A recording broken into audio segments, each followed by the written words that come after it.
దేనిని మనం గెలవాలన్నా, దేనిని మనం సాధించాలన్నా, దేనిని మనం పొందుకోవాలన్నా బై ఫేత్, ఒక్క విశ్వాసం ద్వారా మాత్రమే అది సాధ్యపరచబడుతుంది. మరి విశ్వాసం అంటే ఏంటంటే, నువ్వు దేనినైతే నమ్ముతున్నావో దానిని చూడడమే విశ్వాసం. నీ ఆత్మలోనూ చూడగలగాలి. గడిచిన వారం ఏం చెప్పినాను? అబ్రహమా, నీకు పిల్లలు లేరని బాధపడుతున్నావు, ఈ ఎలియాజరే నా ఇంటికి ఆస్తికర్త అని నువ్వు అనుకుంటున్నావు కదా. అయితే నేను ఒక మాట చెప్తున్నా విను. ఇదిగో, నీకు ఒక్క పిల్లోని కాదు, ఆకాశంలో నక్షత్రములన్నీ పిల్లలు నీకు ఇస్తాను, ఇసుక రేణువులంత పిల్లలను నీకు ఇస్తానంటాడు. ఆ మాట నమ్మునట్లుగా బయటికి పిలిచి ఏం చేస్తారంటే ఆకాశాన్ని చూపిస్తాడు. ఒకసారి ఆకాశాన్ని చూడు, ఆ నక్షత్రాలు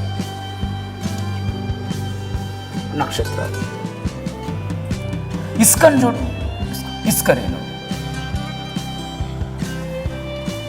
ఏదైతే విన్నాడో దానిని చూపిస్తున్నాడు దేవుడు. అప్పుడు మన విశ్వాసంలో ఇంకా ఎక్కువగా గొప్ప స్థాయిలో ఉంటాం మనం.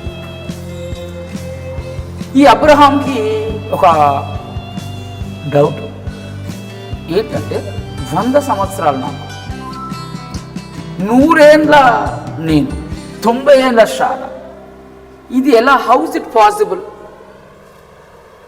ఇది ఎలా సాధ్యమవుతుంది?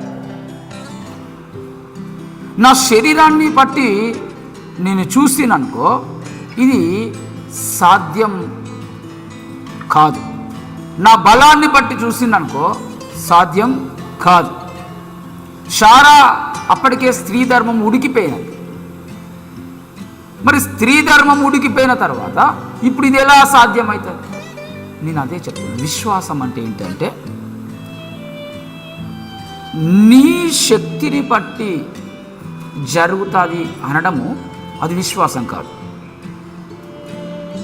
నా శక్తిని మించి కూడా నేను ఆలోచించి దానిని దేవుడిస్తాడని నమ్మటమే విశ్వాసం. హల్లెలూయా. మరి మీరు అర్థం చేసుకోవాలి.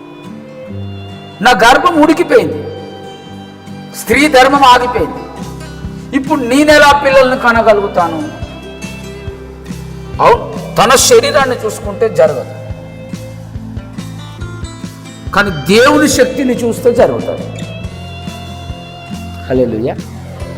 కొన్నిసార్లు పోలీస్ కేసులు, కోర్టు కేసులు, శరీర బలహీనతలు, అనారోగ్యాలు, mental pressures, jobs, business, whatever maybe, ఏదైనా కానివ్వండి, మన జ్ఞానంతో మన శక్తితో కొన్నిసార్లు గెలవలేకపోవచ్చు. కానీ మనము దేవుని యందలి విశ్వాసము చేత అన్ని కూడా గెలవగలుగుతాం. అందుకే క్రైస్తవ జీవితంలో నేను ఎప్పుడు ఈ మధ్యలో నాకు దేవుడు అదే ఎక్కువ ప్రత్యక్షత ఇస్తున్నాడు. ఎప్పుడు కూడా మన శక్తితో మనం ఏది ఎక్స్పెక్ట్ చేయాలి. You don't expect your knowledge, your energy. You don't expect. నీ జ్ఞానముతో, నీ చదువుతో, నీ తెలివితో నువ్వు అస్సలు అడగకూడదు. నాకు ఇంత ఉంది ప్రభువా, కాబట్టి నువ్వు ఇది ఎక్స్పెక్ట్ చేస్తున్నా నేను. ఇప్పుడు ఒక ఇంటర్వ్యూకి వెళ్ళాం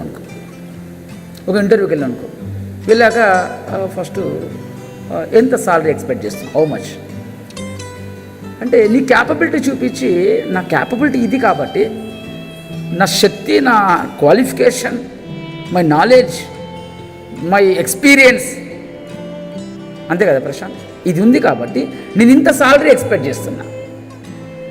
నువ్వు ఇంత సాలరీ ఎక్స్పెక్ట్ చేయటకు కారణం ఏంటంటే, నాకు అంత ఎక్స్పీరియన్స్ ఉంది, నాకంత క్వాలిఫికేషన్ ఉంది, నాకంత నాలెడ్జ్ ఉంది. దట్స్ వై, అందుకు నేను ఇది ఎక్స్పెక్ట్ చేస్తున్నా.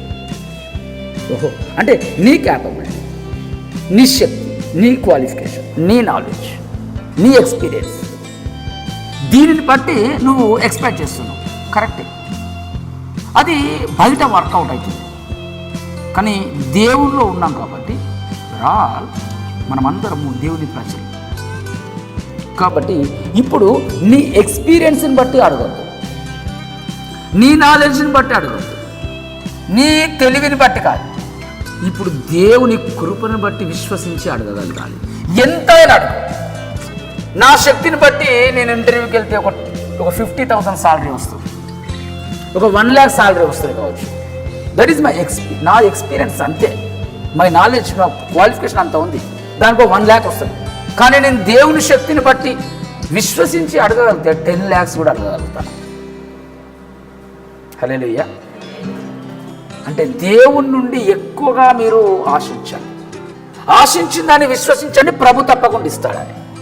ఈ చోట ఏం జరుగుతుందంటే వారు దేనిని బట్టి అని చూస్తే ఒకసారి చూడండి మళ్ళీ హీబ్రూ చాప్టర్ 11:33 విశ్వాసం ద్వారా వారు ఈరోజు నువ్వు, నేను, మనం దేనిని గెలవాలన్నా బై ఫెయిత్, విశ్వాసం ద్వారా మాత్రమే మనము దేనిని